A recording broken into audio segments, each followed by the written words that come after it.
আর একটা আমরা কেন্দ্রীয় সরকার এবং অন্য রাজ্য থেকেও আমরা জেনেছি, আমাদের এসিএস ফাইন্যান্স আছেন, আমাদের রিলিজিয়াস ডেভেলপমেন্ট বলে একটা টার্ম আছে, যেখানে আমরা ধর্মীয় স্থানকে ডেভেলপ করতে পারি।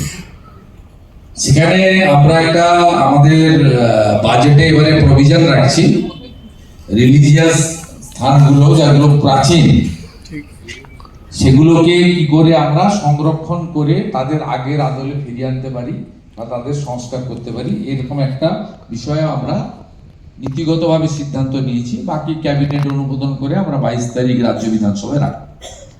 আরেকটা পয়েন্ট স্যার, আপনি ওখানে কাজ করতে হবে আপনাকে, ওই জায়গাটাতে আপনার সুভাষ বাবুকে নিয়ে, এমপি সাহেব, অভিজিৎ বাবু আছে, তারও যদি কোনো পরামর্শ থাকে নিয়ে মানে আপনাকে কাজ করতে হবে। এত 100 একর জায়গা, মূল্যবান জায়গা আপনার।